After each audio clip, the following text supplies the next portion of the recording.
नमस्ते नमस्ते सरस्वते देवे गौरवाणी प्रचारिणे निर्विशेष शून्यवादे पाश्चात्य देश तारिणे। जय श्री कृष्ण चैतन्य प्रभु नित्यानंद श्री अद्वैत गदाधर शिवासादि गौर भक्तवृंद। हरे कृष्ण कृष्ण कृष्ण हरे हरे, हरे राम राम राम हरे हरे। हरे कृष्णा। तो हम पढ़ रहे थे ग्रंथ श्रीमद् भागवतम द्वितीय स्कंद अध्याय 5 और आज हम पढ़ेंगे श्लोक संख्या 14 से।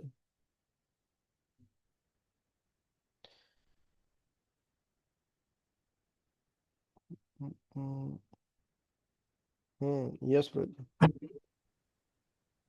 हरे कृष्ण प्रभु जी, दंडवत प्रणाम। नारायण परा वेदा देवा नारायणांगजाः नारायण परा लोका नारायण परामखाः। सारे वैदिक ग्रंथ परमेश्वर से ही बने हैं और उन्हीं के निमित्त हैं। देवता भी भगवान के शरीर के अंगों के रूप में उन्हीं की सेवा के लिए हैं। विभिन्न लोक भी भगवान के निमित्त हैं और विभिन्न यज्ञ उन्हीं को प्रसन्न करने के लिए संपन्न किए जाते हैं। वेदांत सूत्र शास्त्र योनित्वाद के अनुसार परमेश्वर समस्त शास्त्रों के रचयिता है और सारे शास्त्र इन्हीं परमेश्वर को जानने के लिए हैं। वेद का अर्थ है भगवान विषय ज्ञान। वेदों की रचना बद्धजीव की विस्मृत चेतना को जागृत करने के लिए हुई और ऐसा साहित्य जो ईश चेतना को जागृत करने वाला नहीं होता वह नारायण पर भक्तों द्वारा त्याज्य है। जिन ग्रंथों का लक्ष्य नारायण नहीं होता ऐसे भ्रामक ग्रंथ ज्ञान नहीं है अपितु उन कौओं के क्रीड़ा स्थल हैं जो विश्व भर का झूठन खाने में रुचि रखते हैं। ज्ञान विज्ञान या कला के किसी भी ग्रंथ से नारायण का ज्ञान होना चाहिए, अन्यथा वह त्यागने योग्य है। ज्ञान की प्रगति का सही साधन है परम पूज्य विग्रह नारायण है। ज्ञान की प्रगति का यही साधन है, परम पूज्य विग्रह नारायण है। पूजन के लिए देवताओं को नारायण से गुण स्थान प्राप्त किया जाता है क्योंकि देवता तो विश्व के कार्यों की व्यवस्था में सहायक होते हैं। जिस तरह किसी राज्य के अधिकारियों का आदर इसलिए होता है क्योंकि राजा से उनका संबंध होता है, उसी तरह देवताओं की पूजा भगवान के साथ उनके संबंध के कारण होती है। भगवान से संबंध न होने पर देवताओं की पूजा अनुचित है, अविधि पूर्वकम। ठीक उसी प्रकार जिस प्रकार की जड़ को न सींचकर वृक्ष की पत्तियों तथा टहनियों को सींचना। अतएव सारे देवता भी नारायण आश्रित रहते हैं। विभिन्न लोग इसलिए आकर्षक लगते हैं क्योंकि उनमें तरह तरह का जीवन है तथा आनंद है जो सच्चिदानंद विग्रह की आंशिक अभिव्यक्ति है। प्रत्येक व्यक्ति शाश्वत आनंद तथा ज्ञानमय जीवन चाहता है। भौतिक जगत में ऐसा आनंद तथा ज्ञानमय शाश्वत जीवन उच्चतर लोकों में ही संभव है, लेकिन वहां तक पहुंचने पर वह भगवत धाम जाने के लिए उन्मुख हो सकता है। जीवन की अवधि आयु भी आनंद तथा ज्ञान की मात्रा के अनुपात में एक लोक से दूसरे लोक में अधिक हो सकती है। विभिन्न लोकों में जीव की आयु हजारों लाखों साल तक बढ़ सकती है, किंतु कहीं भी शाश्वत जीवन नहीं है। किंतु जो व्यक्ति सर्वोच्च लोक अर्थात ब्रह्मलोक तक पहुंच जाता है वो वैकुंठ लोक जाने की कामना कर सकता है जहां जीवन शाश्वत है। अतएव एक लोक से दूसरे लोक की यात्रा का अंत भगवान के परम लोक पहुंचने पर हो जाता है जहां जीवन शाश्वत है और ज्ञान तथा आनंद से पूर्ण है। जितने सारे यज्ञ किए जाते हैं वे भगवान नारायण को प्रसन्न करके उन तक पहुंचने के लिए होते हैं और इस कलयुग के लिए जिस सर्वश्रेष्ठ यज्ञ की संस्तुति की जाती है वो संकीर्तन यज्ञ है जो नारायण पर भक्त की भक्तिमय सेवा का मूलाधार है। हरे कृष्ण। हरे कृष्णा। तो वास्तव में कितने स्पष्ट शब्दों में बताया है। हमने पहले भी एक ऐसा श्लोक देखा था, वासुदेव परा विद्या वासुदेव परामख वासुदेव परम तपम वासुदेव परम ज्ञानम वासुदेव परम क्रिया, परा क्रिया, ऐसा करके एक श्लोक था पहले भी प्रथम स्कंद में हमने पढ़ा था। तो उसमें भी स्पष्ट है कि वासुदेव ही भगवान ही सब कुछ है और सबका उद्देश्य भगवान को जानना, भगवान उनसे प्रेम उत्पन्न करना, प्रेम विकसित करना, वही उसी का उद्देश्य है। तो यहाँ पर भी स्पष्ट शब्दों में बताया है। हिंदू, जो हम हिंदू धर्म बोलते हैं, सनातन धर्म बोलते हैं, उसमें इतना कंफ्यूजन है कि लोगों को पता है नहीं कि भगवान कौन है। साफ साफ लिखा है कि देखिए, देवा नारायण अंगजहा, जो देवता लोग हैं वो नारायण के अंग है। भगवत गीता में विश्व रूप दिखाते हैं, देवताओं की पूजा के बारे में भगवान बताते हैं, भागवतम में कितना स्पष्ट है। फिर भी लोग कंफ्यूज रहते हैं कि भगवान कौन है, देवता कौन है, देवताओं का भगवान से संबंध क्या है, क्या देवता ही तो भगवान नहीं है कि भगवान देवता है। बहुत कुछ कन्फ्यूजन है ब्रह्म ज्योति को लेकर बहुत।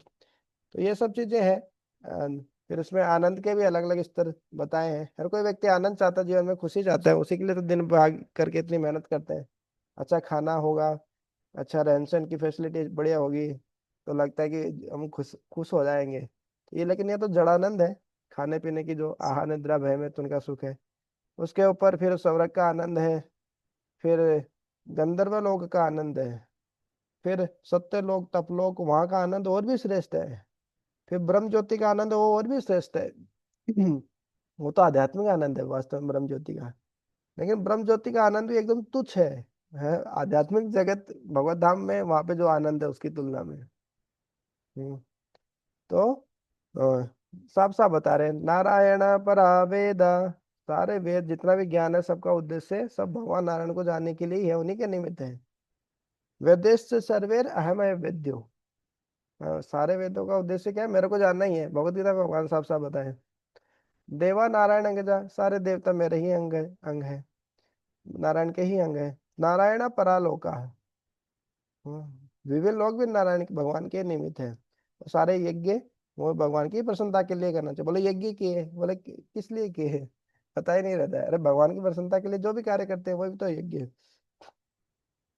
तो महत्वपूर्ण श्लोक, ऐसे श्लोक याद होने चाहिए कुछ कुछ श्लोक, तो प्रचार में बहुत काम आते हैं। और साथ साथ में खुद का विश्वास बढ़ाने में पर्सनल और प्रीचिंग एप्लीकेशन दोनों ही रहती है इसमें।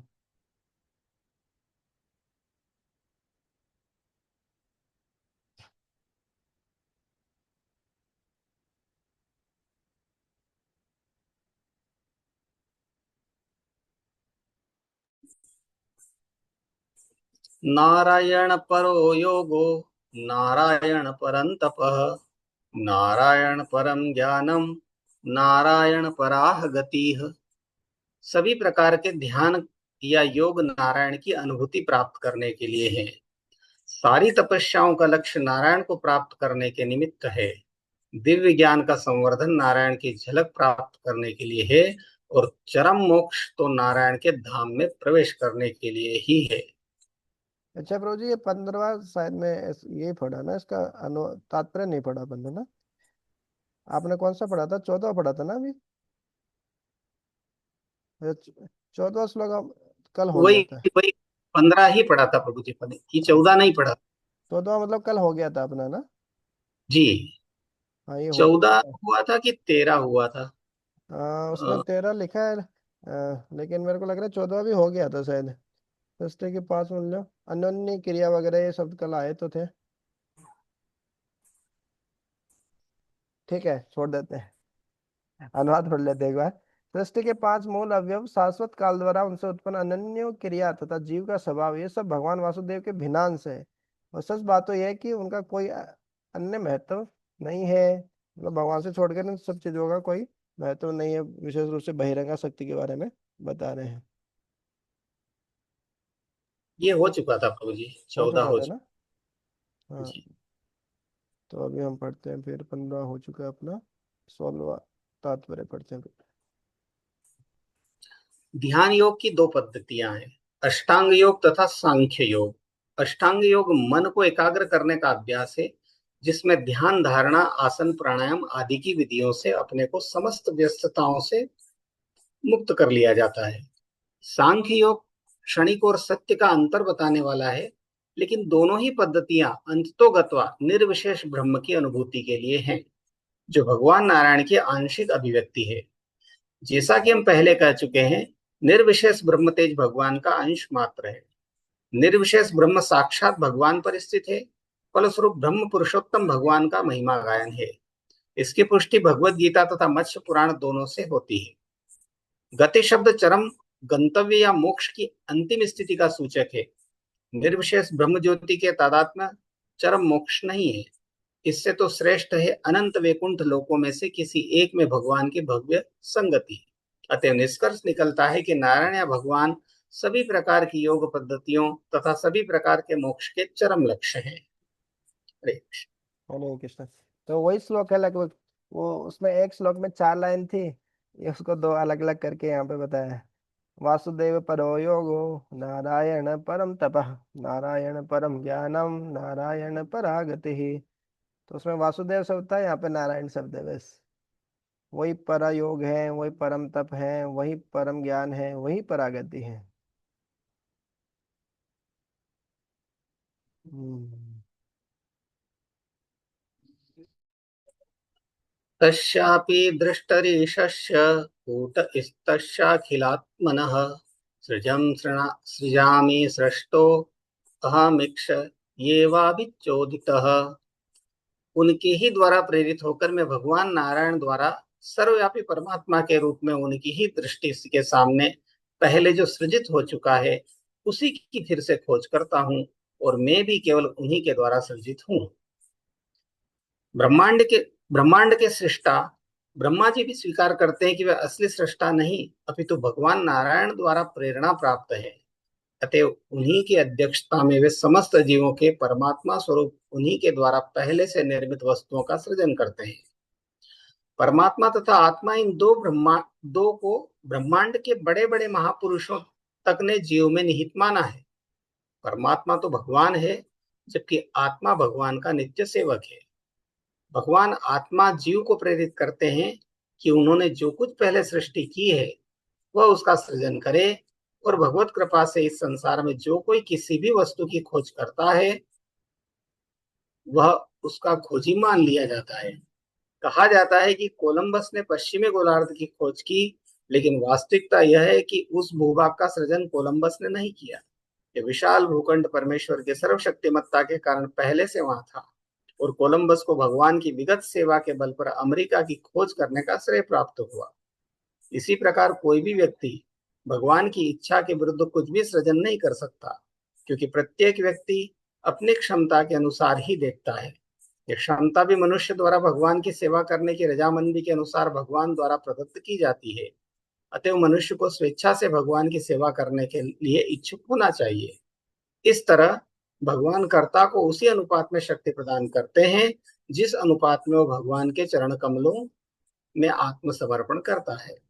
ब्रह्मा जी भगवान के महान भक्त हैं, अतः भगवान ने उन्हें शक्ति दी, या यूं कहें कि यह प्रेरणा दी कि हमारे समक्ष जैसा विश्व है वह वैसे ही विश्व की सृष्टि करें। भगवान ने इसी तरह अर्जुन को कुरुक्षेत्र में युद्ध करने के लिए प्रेरित किया था। भगवत गीता 11:3-3। तस्मात् त्वमुत्तिष्ठ यशो लभस्व, तस्मात् त्वमुत्तिष्ठ यशो लभस्व, जित्वा शतुं भुङ्क्ष्व राज्यम् समृद्धं मयैवेते निहताः पूर्वमेव निमित्तमात्रं भव सव्यसाचिन्। चाहे कुरुक्षेत्र का युद्ध हो या किसी अन्य स्थान अथवा अन्य समय में लड़ा गया कोई युद्ध हो, वह भगवान की इच्छा से लड़ा जाता है, क्योंकि भगवान की मर्जी के बिना कोई इतना बड़ा जनसंहार नहीं कर सकता। दुर्योधन के दल ने कृष्ण की परम भक्त द्रौपदी का अपमान किया, और द्रौपदी ने भगवान से तथा वहां पर उपस्थित सारे मूक दर्शकों से इस अनुचित अपमान से बचने के लिए याचना की। तब अर्जुन को भगवान ने सलाह दी कि वह लड़कर बदला ले, अन्यथा दुर्योधन का दल भगवान की इच्छा से किसी न किसी प्रकार मारा जाएगा। इस तरह अर्जुन को निमित्त मात्र बनने तथा भीष्म एवं कर्ण जैसे महान सेनापतियों का वध करने का श्रेय लेने के लिए कहा गया। कठोपनिषद जैसे वैदिक ग्रंथ में भगवान को सर्वभूत अंतरात्मा के रूप में वर्णित किया गया है, अर्थात वे प्रत्येक शरीर के भीतर निवास करने वाले तथा उनकी शरण में आने वाले प्रत्येक व्यक्ति को निर्देश देने वाले हैं। जो शरणागत नहीं है उन्हें प्रकृति के संरक्षण में रखा जाता है। ब्राह्मण सर्वभूतानि अंतरारूढ़ानि माया, इस तरह उन्हें अपने ढंग से कार्य करने दिया जाता है और स्वयं दुष्परिणाम भोगने दिया जाता है। ब्रह्मा तथा अर्जुन जैसे भक्त अपनी ओर से कुछ भी नहीं करते, अपितु पूर्ण शरणागत होने के कारण भगवान के संकेतों की प्रतीक्षा करते रहते हैं।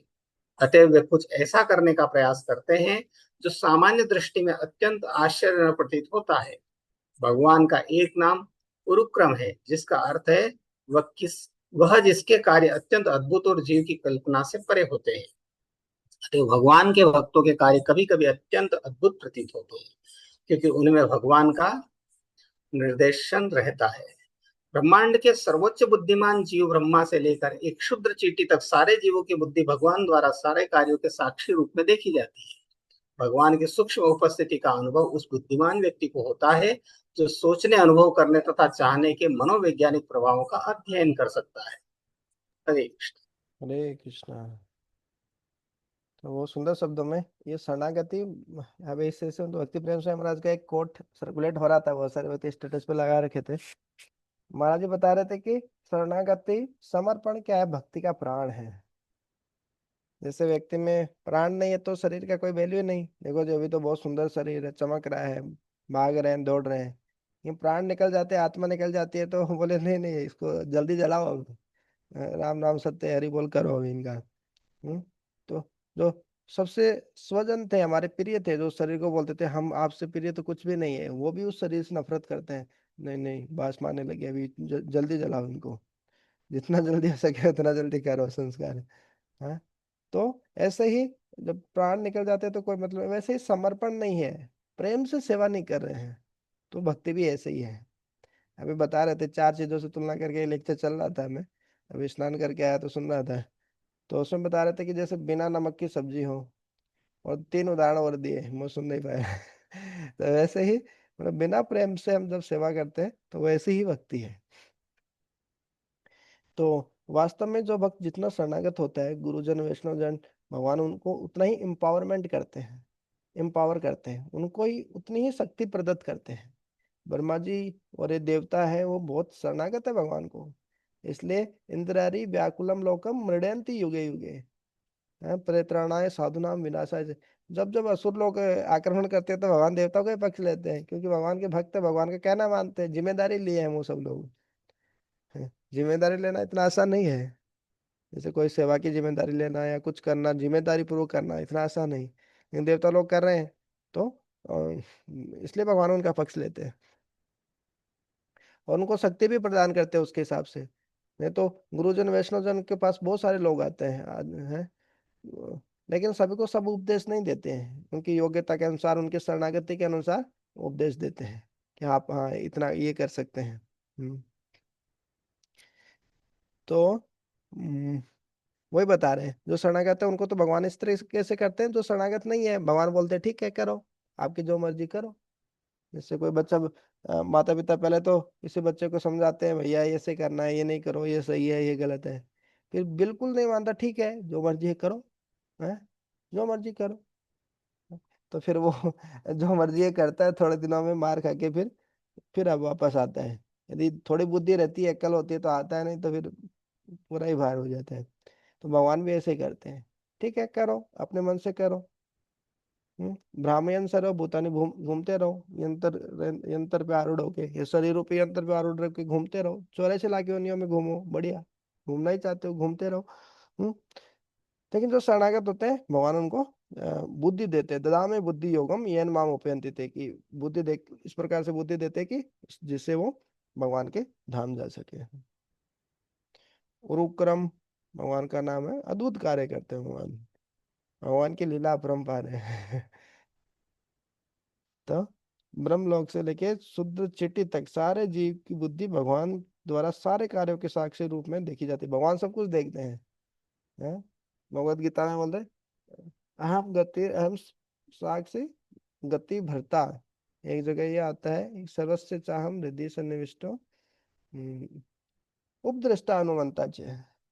ऊपर से जैसे कैमरा लगा के रखते हैं ना, ऊपर से सब कुछ दृष्टा देख लेता है कैमरा, वैसे भगवान सब कुछ देख लेते हैं, हम क्या कर रहे हैं क्या सोच रहे हैं। हैं? तो ये महत्वपूर्ण है, हम भगवान से छिपा नहीं सकते। बोले हो सकता है कोई गलत काम किए किसी को पता नहीं चला, वो छुपा लिया हूँ, लेकिन वो जो टेढ़े खड़े हैं, एक पैर पे खड़े हैं थोड़ा टेढ़े हो गए, वो इतने टेढ़े हैं उनसे नहीं छुपा सकते। कई बार भक्त लोग मजाक में बोलते हैं ऐसे। तो ये बहुत ही महत्वपूर्ण है, इस कारण भक्ति करते हैं तो व्यक्ति सरल हो जाते हैं, क्या भगवान देख रहे हैं क्यों जटिल होना है। अर्जुन का और ब्रह्मा जी का उदाहरण इसमें दिया है। बोले यश यश की प्राप्ति करो, आप शत्रुओं को जीतो, राज्य समृद्ध राज्य का भोग करो, या तो आप जो होना है वो तो मैं पहले ही निर्धारित कर दिया हूँ, निमित्त मात्र बनो आप तो सब ऐसा चाहिए।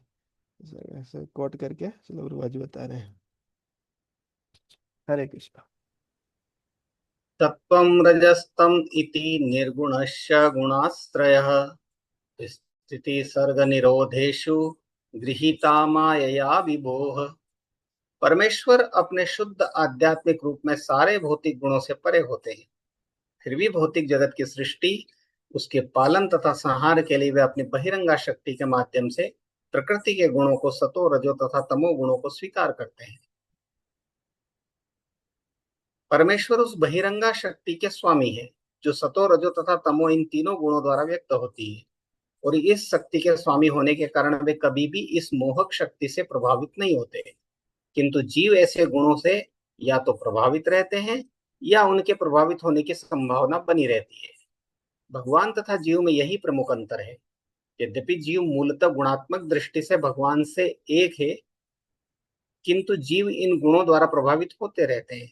दूसरे शब्दों में ये भौतिक गुण भगवान की बहिरंगा शक्ति से उत्पन्न होने के कारण निश्चय ही भगवान से संबंधित होते हैं, लेकिन यह संबंध स्वामी तथा दास जैसा होता है। परमेश्वर भौतिक शक्ति के नियामक है, किंतु सारे जीव भौतिक जगत में फंसे होने के कारण न तो स्वामी है न नियामक। प्रत्युत वे ऐसी शक्ति द्वारा नियंत्रित होते हैं या उसके अधीन हो जाते हैं। वास्तव में भगवान अपनी अंतरंगा या आध्यात्मिक शक्ति से उसी प्रकार नित्य प्रकट रहते हैं जिस तरह स्वच्छ आकाश में सूर्य तथा उसकी किरणें प्रकट होती है। लेकिन कभी कभी वे भौतिक शक्ति उत्पन्न करते हैं। जिस तरह सूर्य निर्मल आकाश में बादल उत्पन्न कर देता है, जिस प्रकार सूर्य बादल के टुकड़े से अप्रभावित रहता है, उसी प्रकार अनंत भगवान भौतिक शक्ति के धब्बे से जो कभी कभी भगवान की ब्रह्म ज्योति की किरणों के असीम विस्तार में प्रकट हो जाता है, अप्रभावित रहते हैं। हरे कृष्ण। कार्य कारण कृत्वे द्रव्य ज्ञान क्रियाश्रयाः बध्नन्ति नित्यदा मुक्तम मायिनम पुरुषम गुणाः। भौतिक प्रकृति की ये तीनों गुण आगे चलकर पदार्थ, ज्ञान तथा क्रियाओं के रूप में प्रकट होकर दिव्य जीव को कार्य कारण के प्रतिबंधों के अंतर्गत डाल देते हैं और ऐसे कार्यों के लिए उसे उत्तरदायी बना देते हैं। चूंकि नित्य शाश्वत जीव अंतरंगा तथा बहिरंगा शक्तियों के मध्य में स्थित है, अतएव वे भगवान के तटस्था शक्ति कहलाते हैं।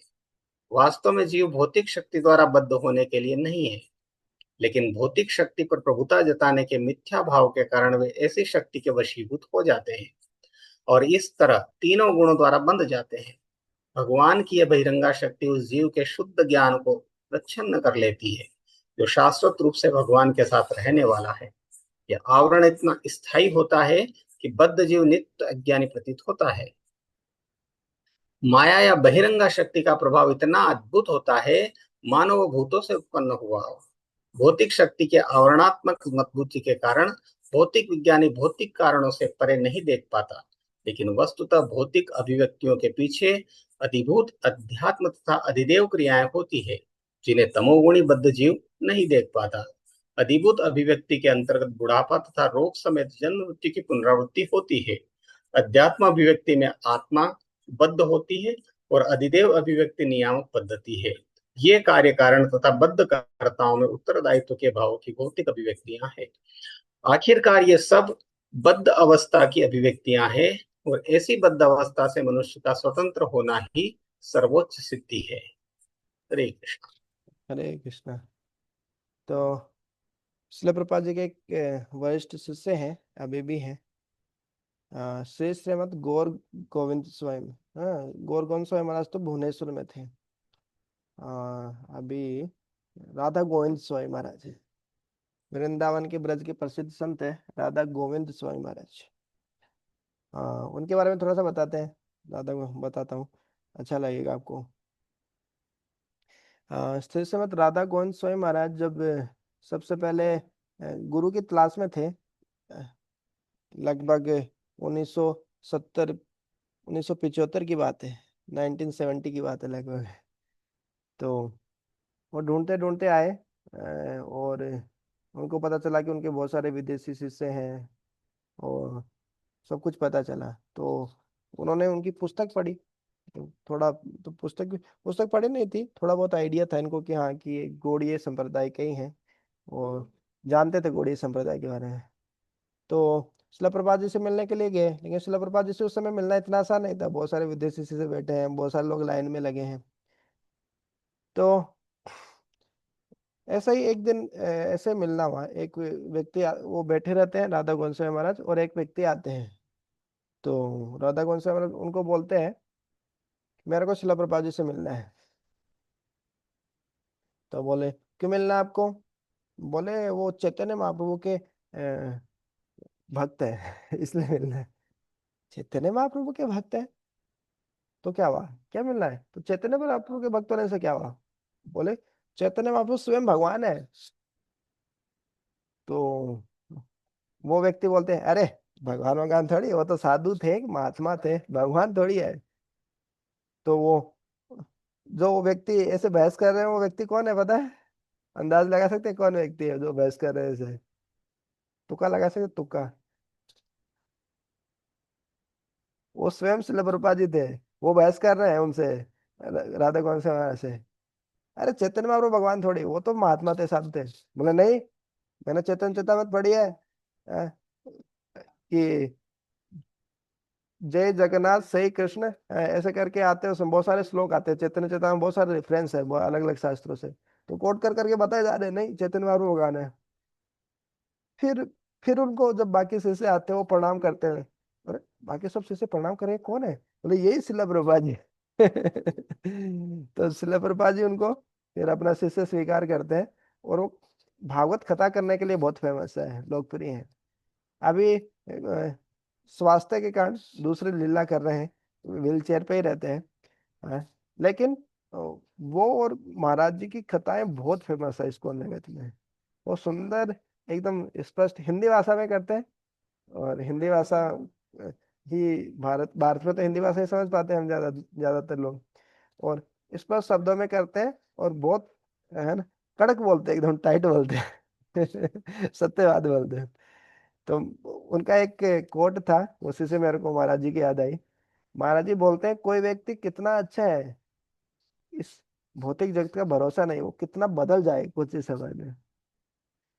महाराज जी बताते हैं कि ये तीन जगत इतने, तीन गुण इतने खतरनाक है। कोई व्यक्ति अभी सत्वगुण में है, पता नहीं कब रजोगुण तमोगुण में चला जाए और कैसे व्यवहार कर दे। तो तीनों गुणों के अंदर व्यक्ति फंसा हुआ है, ऐसे जाल के अंदर फंसा के रखे हैं भगवान। और विशेष रूप से जो दुर्गा देवी, माया देवी जो है बद जीव को, तो स्वभाव कैसे बदल जाए पता नहीं। जो लोग हमारी प्रशंसा कर रहे हैं, हमारी वाहवाही कर रहे हैं, वही लोग बुराई करना शुरू कर देते हैं गुणों के प्रभाव में आके। और समय के और व्यक्ति सोचता है कि हो क्या रहा है, एकदम से क्या हो गया। तो ऐसा होना स्वाभाविक है भौतिक जगत में। जैसे लगता है कि वाह वाही हो रही है, हमारी प्रशंसा हो रही है, तो बताते हैं कि बोले, महाराज बोलते हैं कि जैसे कोई तूफान आता है, तो उससे पहले थोड़ी शांति होती है, गहन शांति, तो हमको लगता है वाह क्या शांति है। तो उसके बाद एकदम से तूफान आता है तो कई बार जीवन में एकदम से इस प्रकार से विपत्तियां आती है। ये तीनों गुणों की बात हो रही थी, और भगवान तीनों गुणों के स्वामी है। तो भक्ति करने से वास्तव में हम हमारे स्वभाव को नियंत्रित कर सकते हैं, तीनों गुणों से ऊपर उठ सकते हैं। तो इस संदर्भ में ये थोड़ा याद आया, इसलिए महाराज जी का ये शेयर किया। श्री श्रीमद दादा गोविंद महाराज है। यस प्रभु जी, एक श्लोक, हाँ एक दो श्लोक और हो जाएंगे अभी समय। हरे कृष्णा, बहुत जी प्रणाम। प्रभु बिल्कुल जी। सही कहा आपने। ऐसा भी कहा जाता है कि जो ताली देते हैं, ताली बजाते हैं, वो बाद में गाली भी देते हैं। तो इसलिए प्रशंसा हो रही है, तो माँ निश्चित रूप से उसके बाद तूफान, ये प्रायः देखा है जीवन में कि आता है। बिल्कुल परम सत्य बात, अनुभव दादा जनित बात है। हरे प्रशंसा में, कृष्णा प्रभु जी, दंडवत प्रणाम। हाँ दंडवत प्रभु जी गाली सुनना हमारे लिए हितकारिक है, क्योंकि उससे हमारा पूर्व के पाप कटते हैं ना। जी। तो हमें प्रसन्नता होना चाहिए। लेकिन उस समय बहुत मुश्किल होता है ब्रो जी, जिस समय गाली पड़ती है उस समय सुनना बहुत मुश्किल हो जाता हाँ, उस है क्षण तो थोड़ा तो कुछ होता है, उस समय शास्त्र क्योंकि भूल इतने जाते महान है नहीं ना, अपन महान भक्त हैं नहीं है, तुच्छ वो, है। वो असली हाँ, स्वभाव, असली स्वभाव निकल के आ जाता है ब्रो जी उस समय और जब ये भौतिक जगत प्रशंसा करता है हम्म, तो सावधान होने की आवश्यकता हो जाती है, क्योंकि ये भौतिक जगत प्रशंसा प्रारंभ करता है तो उसके पीछे निश्चित रूप से कोई ना कोई स्वार्थ अवश्य होता है। श्योर। इसलिए सतर्क रहना बहुत आवश्यक है। ऐसा अनुभव किया है प्रभु जी। हरे कृष्णा। जी, भक्त लोग प्रशंसा करते हैं तो फिर भी ठीक है, लेकिन दुनिया प्रशंसा करती है, मतलब विशेष रूप से भौतिक लोग, तो कोई ना कोई अपने स्वार्थ के कारण ही प्रशंसा कर रहे हैं, माखन लगाते बोल रहे। भक्त लोग निस्वार्थ भाव से प्रशंसा करते हैं। जी। यदि ये कहें तो भक्त लोग सिर्फ ये है कि हाँ, इनका संग मिलेगा, संकीर्तन होगा तो आनंद और अधिक आएगा, तो वो प्रशंसा करते हैं। अन्यथा जो है भक्त लोग तो बिल्कुल वो उसके लिए उद्धार के लिए प्रशंसा करते हैं, अच्छे कार्य के लिए करते हैं। भौतिक जगत की बात, यदि भौतिक जगत प्रशंसा करता है तो सावधान होने की आवश्यकता होती है। हरे जी। कृष्ण। जी। स एष भगवान लिंगे स्त्रीभिरे तेर्धोक्षजः स्वलक्षित गतिर्ब्रह्मन् सर्वेषां मम चेश्वरः। हे ब्राह्मण नारद, परम दृष्टा पर ब्रह्म प्रकृति के उपयुक्त तीनों गुणों के कारण जीवों की इंद्रियों की अनुभूति से परे हैं, लेकिन वे मुझ समेत सबों के नियंता हैं। भगवत गीता 7:24-25 में भगवान ने यह स्पष्टता घोषित किया है कि निर्विशेषवादी जो ब्रह्म ज्योति रूप भगवान की दिव्य किरणों को अधिक महत्व देता है तथा यह निष्कर्ष निकालता है कि परम सत्य वास्तव में निर्विशेष है तथा आवश्यकता पड़ने पर अपना स्वरूप प्रकट करता है, ऐसा निर्विशेषवादी सगुणवादी से कम बुद्धिमान होता है, चाहे वह वेदांत के अध्ययन में कितना ही क्यों न लगा रहे। तथ्य तो यह है कि ऐसा निर्विशेषवादी उपयुक्त गुणों से आच्छादित रहता है, अतएव वह भगवान तक पहुंचने में असमर्थ रहता है। भगवान प्रत्येक व्यक्ति के लिए सुगम्य नहीं है, क्योंकि वे अपनी योग माया शक्ति से आवृत्त रहते हैं। लेकिन इससे यह त्रुटिपूर्ण निष्कर्ष नहीं निकालना चाहिए कि भगवान मूलतः अव्यक्त थे, अब मनुष्य रूप में प्रकट हुए हैं। भगवान के रूपहीन होने की यह भ्रांत धारणा भगवान के योग माया आवरण के कारण है, और जब बद्ध जीव भगवान की शरण में जाता है तो परम इच्छा से ही यह दूर हो सकता है। भगवत भक्त जो उपयुक्त तीनों गुणों से परे रहते हैं, भक्ति भाव में अपनी प्रेम दृष्टि से उनके सर्व आनंदमय दिव्य रूप का दर्शन कर सकते हैं। अरे, तो ये बार बार ये आता है कि ब्रह्म ज्योति का जब भी नाम आता है तो प्रभा जी पूरा क्लियर करते हैं कि ब्रह्म ज्योति भगवान के ही शरीर की अंग कांति है, ब्रह्मणों ही प्रतिष्ठा है, हम वो भगवान ही उन ब्रह्म ज्योति के नियंता है। क्योंकि बहुत सारे निर्विशेषवादी, बहुत सारे लोग निर्विशेषवादी, उनका लक्ष्य ब्रह्म ज्योति में जाना ही है। निराकारवादी जो रहते हैं, त्रिपुंड विशेष रूप से जो लगा के रखते हैं, तो त्रिपुंड मतलब पद्म पुराण में आता है कि इस प्रकार से आश्चर्य की प्रवृत्ति है, इसलिए त्रिपुंड लगाना भी। शिव जी के भक्त सामान्यतः इस प्रकार से लगाते हैं।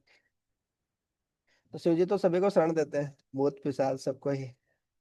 हाँ, तो ये ये बहुत महत्वपूर्ण है कि ब्रह्म ज्योति ही सर्वश्रेष्ठ नहीं है, उनके ऊपर भगवान भी है। ब्रह्मेति परमात्मेति भगवान इति शब्द देते हैं। ब्रह्म, परमात्मा और भगवान, तीन रूपों में भगवान की अनुभूति की जाती है।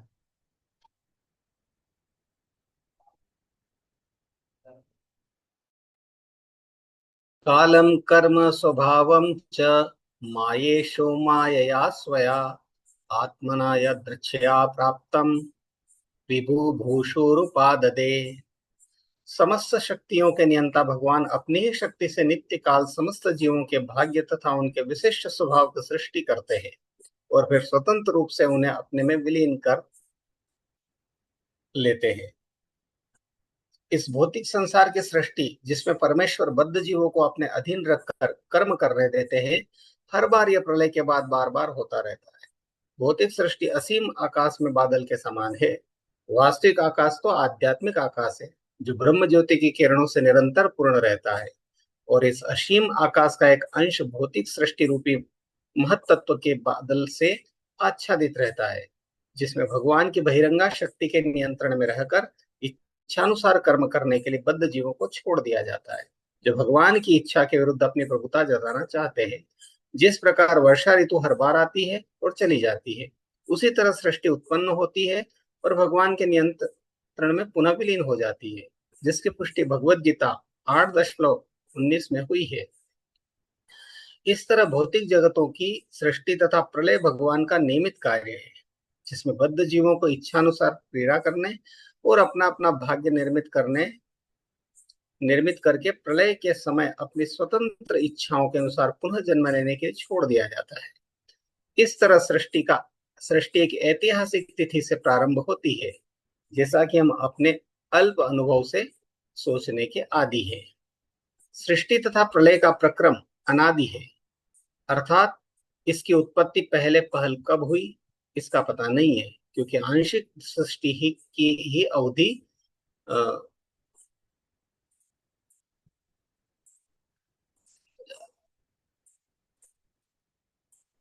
864 वर्ष है। लेकिन वैदिक साहित्य में वर्णित सृष्टि का नियम यह है कि वह कुछ कुछ अंतरालों में सृजित होती है और भगवान की इच्छा से पुनः विनष्ट हो जाती है। सारी भौतिक सृष्टि या आध्यात्मिक सृष्टि भी भगवान की शक्ति की वैसी अभिव्यक्ति है जैसे कि अग्नि का प्रकाश तथा ऊष्मा अग्नि की शक्ति की विभिन्न अभिव्यक्तियां हैं। अतएव भगवान शक्ति के ऐसे विस्तार द्वारा ही निर्विशेष रूप में विद्यमान रहते हैं और संपूर्ण सृष्टि उनके निर्विशेष स्वरूप पर आश्रित है। तो भी वे अपने को ऐसी सृष्टि से पूर्णम के रूप में पृथक रखते हैं। अतएव किसी को यह नहीं सोचना चाहिए कि वे अपने निर्विशेष असीम विस्तार के कारण साकार रूप में विद्यमान नहीं होते। उनका निर्विशेष विस्तार उनकी शक्ति की अभिव्यक्ति है और वे अपने असंख्य निर्विशेष विस्तारों के होते हुए भी सदा अपने साकार रूप में रहते हैं। भगवत गीता 9.5 से 7 मानवीय बुद्धि के लिए कल्पना कर पाना अत्यंत कठिन है कि किस तरह सारी सृष्टि भगवान की शक्ति के विस्तार पर टिकी है। लेकिन भगवान ने भगवत गीता में एक बहुत सुंदर उदाहरण दे रखा है। उसमें कहा है कि यद्यपि वायु तथा परमाणु आकाश के विशाल विस्तार में टिके हैं, जो प्रत्येक भौतिक वस्तु के लिए विश्राम का आगार है, तो भी यह आकाश पृथक तथा अप्रभावित रहता है। इसी प्रकार यद्यपि परमेश्वर अपनी शक्ति के विस्तार से उत्पन्न प्रत्येक वस्तु का पालन करते हैं, तो भी वे पृथक रहते हैं। इसे तो निराकार ब्रह्म के प्रबल समर्थक शंकराचार्य तक ने स्वीकार किया है। वे कहते हैं नारायण परो व्यक्तात्, अर्थात नारायण अपने निर्विशेष सृजनात्मक शक्ति से पृथक विद्यमान है। इस तरह प्रलय के समय यह सारी सृष्टि नारायण के दिव्य शरीर के भीतर लीन हो जाती है और यह सृष्टि पुनः भाग्य तथा स्वभाव की उन्हीं अपरिवर्तित कोटियों समेत उन्हीं के शरीर से उद्भूत होती है।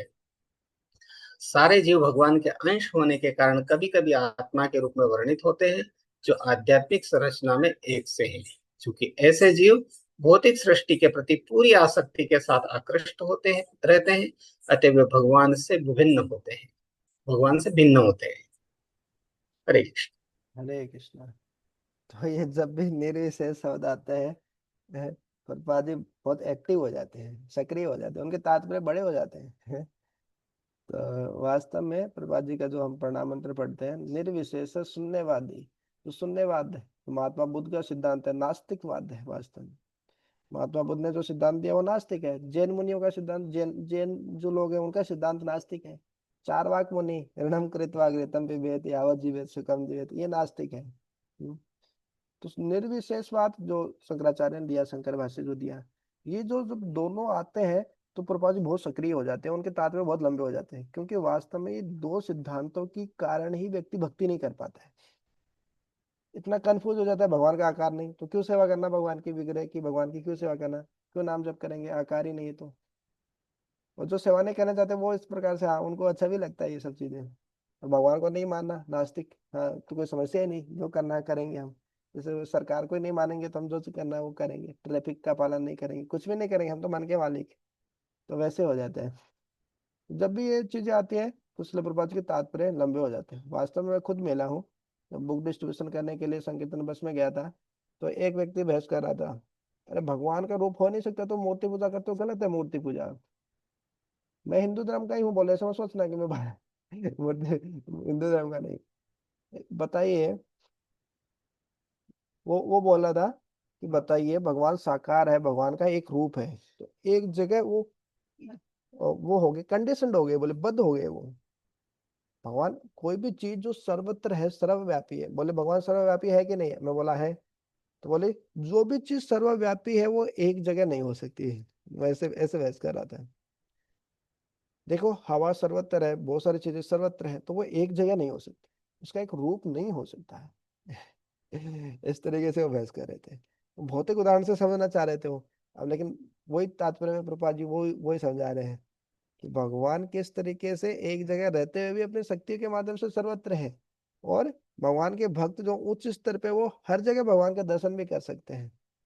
सर्वम खलु इदम ब्रह्म, ये बोलते हैं मायावादी निराकारवादी जो लोग होते हैं, निर्विशेषवादी, हर जगह ब्रह्म है, हर कोई भगवान बन सकता है।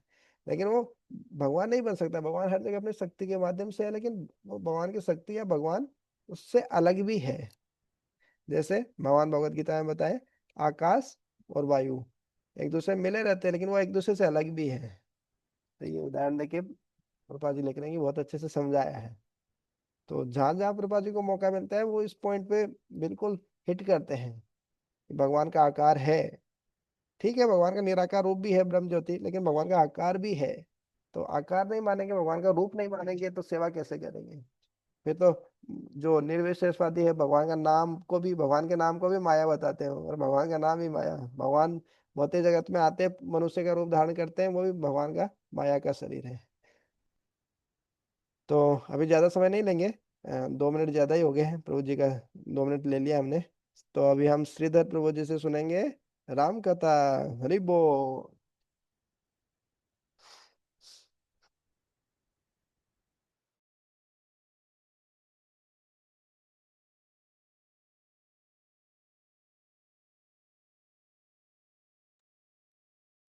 मुझे आपका माइक म्यूट है, अनम्यूट करना पड़ेगा। जी प्रभु जी, क्षमा चाहता हूँ। बोल अयोध्यापति राजा धीराज रामचंद्र भगवान की जय। भक्त शिरोमणि श्री हनुमान जी महाराज की जय। हाँ, शास्त्र पुराण कहते हैं और महापुरुष भी कहते हैं कि जहाँ पर राम चर्चा होती है, जहाँ भगवत चर्चा होती है, वहाँ हनुमान जी जरूर जरूर आते हैं, चाहे वो प्रत्यक्ष रूप में आए, चाहे अप्रत्यक्ष रूप में आए। लेकिन हमारी आंखें चर्म चक्षु उन्हें देख नहीं पाते हैं। तो हम राम कथा कर रहे हैं, तो निश्चित उनके भक्त जो है, भक्त शिरोमणि हनुमान जी महाराज जरूर जरूर आते हैं और आते होंगे। तो कुंभोधर ऋषि ऋषि के जब पधारे वहां पर, तो कुंभोधर ऋषि जो थे भगवान, वो बड़े ही उग्र स्वभाव के थे। तो यानी उनसे भय मानते थे, डरते थे। यानी भगवान भी उनसे भय जैसा, मतलब उनको, भगवान को तो खैर क्या भय होगा, वो तो सब लीला करी उन्होंने। पर वो उनका स्वभाव ही उग्र था। जैसे परशुराम जी है, दुर्वासा ऋषि है। अब ये कुंभोदर ऋषि, हमारे गुरु महाराज बता रहे थे कि ये प्रयागराज वासी थे, प्रयागराज में इनका निवास था। तो इस प्रकार भगवान ने उनका आदर सत्कार करा, आसन पर हाथ पकड़ के ले गए, विराजमान करा, सोने के सिंहासन पर उनको विराजमान कराया। फिर आगे हम पढ़ने का प्रयास करते हैं। कुंभोधर ने भी उसी समय भूमि पर अपना दंड कमंडलु रखकर श्री राम को प्रणाम किया। श्री राम ने मुनि को दोनों हाथों से उठाकर प्रेम पूर्वक भेंट की और कहने लगे, हे भगवान, मैं रावण घातक राम आपकी वंदना करने योग्य नहीं हूं। एक बार इन्होंने कह भी दिया था, कुंभोदर ऋषि ने, कि हम आपके घर का, आपके यहाँ का भोजन प्रसाद नहीं पाएंगे, क्योंकि आपने ब्रह्म हत्या करी है। तो जो रावण था वो ब्राह्मण कुल का था। तो इस प्रकार इन्होंने ऐसा भी बोल दिया था। श्री राम के वापस कुंभोधर श्री राम के वाक्य कुंभोधर को वाण के समान लगे। उन्होंने कहा, हे प्रभु, आपको मेरे ऊपर क्रोध नहीं करना चाहिए। मैं आपका अपराधी अवश्य हूं और क्षमा प्रार्थी हूं। मैंने किसी स्वार्थवश आप पर दोषारोपण नहीं किया है, वरन संसार के कल्याण की दृष्टि से, आपकी कीर्ति को बढ़ाने के उद्देश्य से, संसारी मनुष्यों को प्रेरणा देने के विचार से मैंने वैसी बात कही है। इसे आप भी अच्छी तरह जानते हैं। जैसे अन्य मुनियों ने आपके अन्य क्षेत्र में बहुत बार रुचि पूर्वक भोजन किया है, उसी प्रकार मैंने भी किया है। आपकी और मेरी कीर्ति किस प्रकार फैले, इसका निश्चय करके ही उस समय मैंने आपकी आलोचना की थी। मतलब वही शब्द है कि इन्होंने मना किया होगा, कुछ कहा हो। यदि मैं ऐसा ना करता तो अनेक तीर्थों, नदी, वन, उद्यान आदि में जो लोग अपने नित्य कर्मों में फंसे रहते हैं, उनको आपका दर्शन नहीं होता।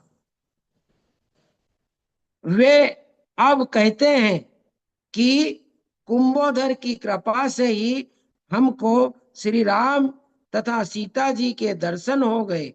आपके विरुद्ध दो एक बातें कह देने से ही संसारी जनों को आपका दर्शन हो गया।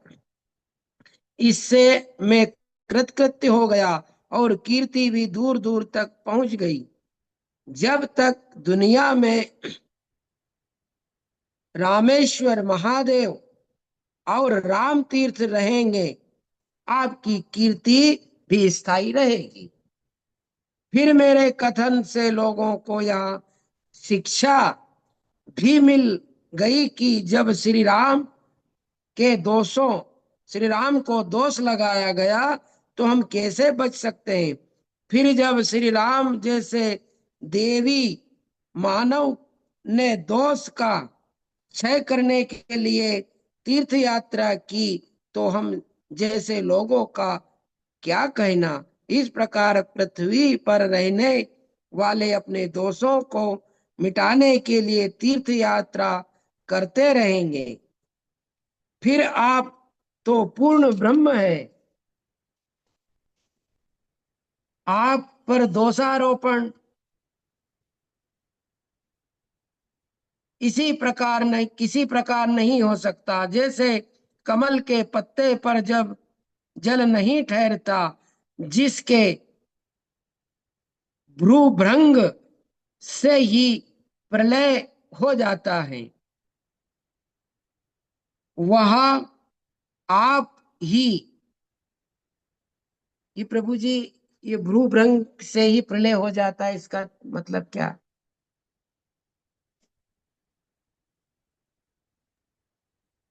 तो जी इसमें शायद वो अपने मतलब जैसे शिव जी का भी बोलते हैं ना कि अपना जब गुस्सा करते हैं तो तीसरी आंख खुलती है, ऐसे भौहों के माध्यम से ही प्रलय कर देते हैं। तो हाँ, भगवान एक बार जरा सा क्रोध करके देख ले तो समझो कि प्रलय आ जाता है।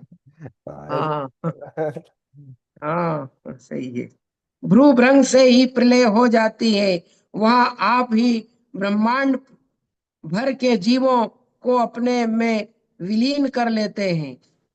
इसलिए हे प्रभु, आप पर किसी को मारने का अपराध किस प्रकार हो सकता है, क्योंकि मृत्यु भी आपकी आज्ञा से ही सबका अंत करती है। इस प्रकार यदि आपके दोषों की गणना की जाए तो उनका अंत ही ना मिलेगा। जैसे किसी ने दीवार पर चित्र बनाया और अपने हाथ से उसे मिटा भी दिया, तो उसमें क्या दोष माना जाएगा। उसी प्रकार है श्री राम, आप भी तीनों गुणों से तीन तरह के जान पड़ते हैं। आप रजोगुण से दृष्टि रचते हैं और तमोगुण से उसका संहार कर देते हैं।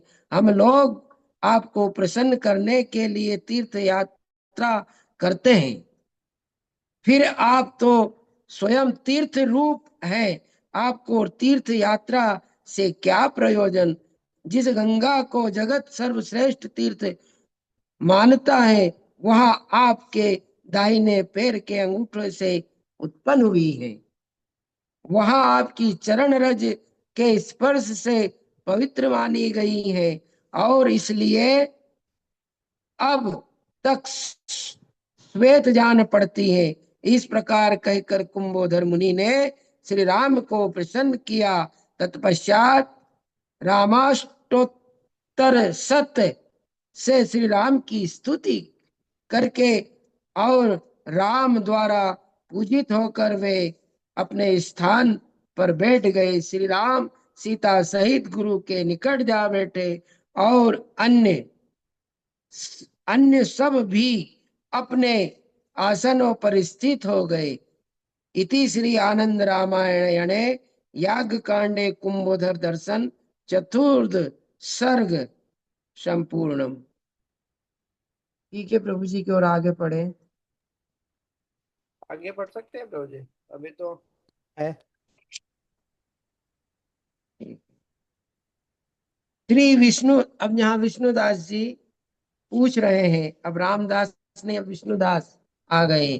श्री विष्णुदास ने कहा, है गुरुदेव, मैं आपसे कुछ जानना चाहता हूँ, आप उस विषय को भली प्रकार समझावे। कुंभोधर जी ने श्री राम की जिस रामाष्टोत्तर सत्य द्वारा स्तुति की, उस स्तोत्र को मैं सुनना चाहता हूँ। श्री रामदास बोले कि है बुद्धिमान शिष्य, तुमने यह अच्छा प्रश्न किया है। मैं तुमको वह संपूर्ण स्तोत्र अवश्य सुनाऊंगा। राम ही सबके ईश्वर, सर्वमय और सबका कल्याण वाले हैं।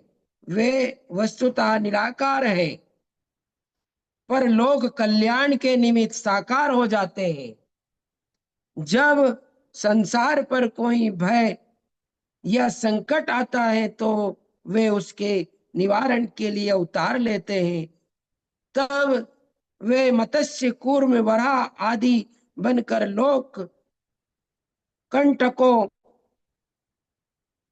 को कष्ट करते हैं। मत्स्य, कूर्म, वराह आदि बनकर लोक कंटकों को कष्ट नष्ट करते हैं, दुष्टों का नष्ट करते हैं। वे यह सब जनहित के लिए ही करते हैं। वे भक्तों पर दयालु और समदर्शी हैं, और भक्तों पर साधुओं की रक्षा के लिए ही निराकार से साकार बनते हैं। वे भूत भावन प्रभु अनंत और अजन्म है। वे आवश्यकता पड़ने पर भक्तों पर दया करके समय समय पर प्रकट हुआ करते हैं। वे इंद्र आदि देवों के भी देव प्रभु लक्ष्मी नारायण हैं। वे क्षीर सागर में शयन करते हैं और सर्वव्यापी हैं। वे ही लक्ष्मी नारायण ब्रह्मादि सभी देवों के साथ राम रूप में प्रकट हुए हैं। इसके लिए शेष जी ने लक्ष्मण जी के रूप में और लक्ष्मी ने सीता जी के रूप में अवतार लिया है। शंख चक्र ने भरत शत्रुघ्न के रूप में जन्म लिया है। अच्छा, ये इनके आयुध है, भरत शत्रुघ्न जी, जो शंख और चक्र के रूप में उन्होंने अवतार लिया है। सब देवता वानर बन गए। इस प्रकार स्वयं नारायण ही संसार की रक्षा के लिए प्रकट हो गए। उन प्रभु का ध्यान करने से महापातक भी मिट जाते हैं। उनका कीर्तन श्रवण अनेक हत्याओं के पाप को भी दूर करने वाला है। कलयुग में तो एक नाम, उनके नाम का कीर्तन ही सबसे बड़ा पाप नाशक है। महापापी भी यदि उनके नाम का उच्चारण करता है तो असंख्य पापों से छुटकारा पा जाता है। उन्हीं भगवान का अष्टोत्तर सतनाम स्तोत्र यहाँ बताया जाता है। श्री राम ने इस अष्टोत्तर सतनाम से ब्रह्मा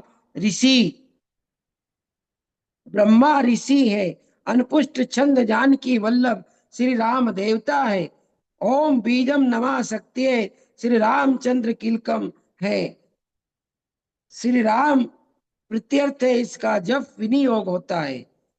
हृदय में विराजमान राजाधिराज परमात्मा को नमस्कार है। मस्तक में विराजमान विद्या धीराज भगवान हयग्रीव को नमस्कार है। शिखा में विराजमान जानकी वल्लभ भगवान को नमस्कार। और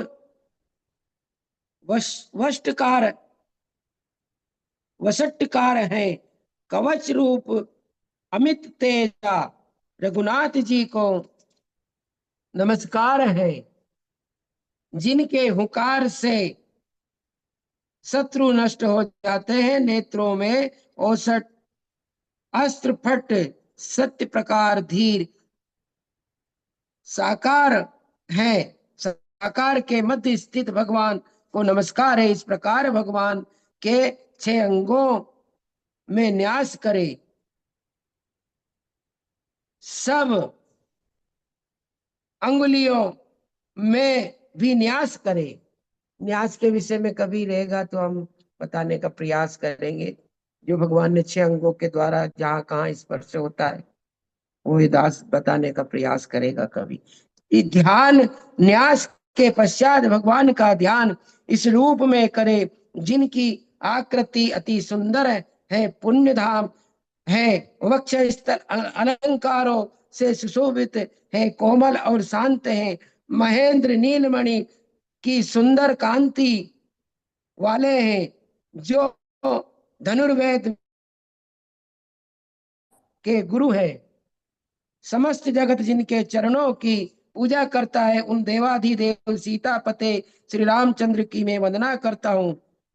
अब यहाँ से स्तोत्र प्रारंभ होता है, तो हमारा है कि अब 3-4 मिनट बचे तो यहीं पर विराम कर देते हैं। जी कल से स्तोत्र चालू होगा, ये राम रक्षा स्तोत्र जो जी। बताया। तो एक बोली तो राजाधिराज रामचंद्र भगवान की, जय भक्ति श्रोमणि श्री हनुमान जी महाराज की जय, जय समस्त भक्त वृंद की जय। हरे कृष्ण। हमारे श्रीधर प्रभु जी की जय। अरे अरे भगवान। वक्ता की तो जय होनी चाहिए प्रभु जी, आप तो वरिष्ठ भक्त हैं। और प्रभु जी नहीं इतना। ये जो आप बता रहे थे अभी लास्ट में, न्यास करके क्या शब्द था, न्यास? ये ब्राह्मण जो हाँ पुजारी न्यास पुजारी के लोग विषय करते में हैं ना, ये अलग अलग जगह है। से। पुजारी जो भगवान की सेवा करते हैं, वो इस प्रकार से मैं देखा मंदिर में भी ऐसे करते हैं अलग अलग जी। हाँ रामाय हृदय नमारि में शीर्षे स्वारूमम की सिकाय वसट प्रमम कवचाओ रामम नेत्राभ्यो समस्त्राय फट। जी। और भी न्यास है, अंगुष्ठाभ्याम कर्तर्जनेभ्याम मध्यमाम अनामिकाम कनिष्ठिकाम कर्तल कृपृष्ठाभ्याम नमः। इस प्रकार बहुत सारे न्यास, हृदयानाथ, षडंग न्यास, दिग्ध बंधन, ये सारे कर्मों में होता है। सभी भक्तों को करना भी चाहिए वैसे। हम्म, जब माला जप करते, नाम जप करते, तो उसके पूर्व में भी होता है और पश्चात में भी होता है, तत्पश्चात भी होता है। जी। विशेष रूप से मंदिर में ऐसे पब्लिकली सबको नहीं बताते, जो ब्राह्मण दीक्षित किए हुए हैं वो भक्त लोग हाँ वो हाँ। करते हैं। और प्रभु जी, इसमें क्या वो जो शंख और चक्र, दो चीजों का बताया था ना, कौन कौन? हाँ शत्रुघ्न और दूसरे कौन थे? हाँ भरत जी। भरत जी, अच्छा वो ये रूप हाँ धारण ये कर। उनके आयुध बताए। अच्छा अच्छा। इसमें प्रभु जी एक वो भी आया कि भगवान राम मतलब पहले निराकार फिर वो साकार रूप धारण करते हैं, वैसे भगवान निराकार ही है। हाँ, मतलब ये ऐसे ऐसे जब शास्त्रों में पढ़ते हैं नए लोग तो बहुत कंफ्यूज हो जाते हैं कि भगवान तो निराकार ही लग रहा है, लेकिन वो निराकार मतलब कि यहाँ पे वैष्णवाचार्य बताते हैं, ऐसे कई जगह आते हैं शास्त्रों में भगवान निर्गुण है, निराकार है, मतलब वो भौतिक दृष्टि से वो प्रकट नहीं होते हैं, लेकिन फिर हाँ साकार रूप लेके सबके सामने आते हैं भगवान, बहुत ही। हाँ, भक्तों का कल्याण करने के लिए साकार रूप में आते हैं, बताया भी तो है आज उसमें। जी, मतलब आंखों के सामने दिख सके, नहीं तो भगवान तो है ही, हाँ हर जगह है ही सही भगवान, बात। अपने शक्ति के माध्यम से। ठीक है बाबू जी, बहुत बहुत धन्यवाद आपका, आप इतना समय निकाल के आते हैं, भगवान की सेवा छोड़ चलिए। कर आते हैं। जय हमारे सिद्धर प्रभु जी की जय, समस्त भक्तवृंद की जय। ताई गौर प्रेमानंदे, हरि हरि बोल। हरि बोल।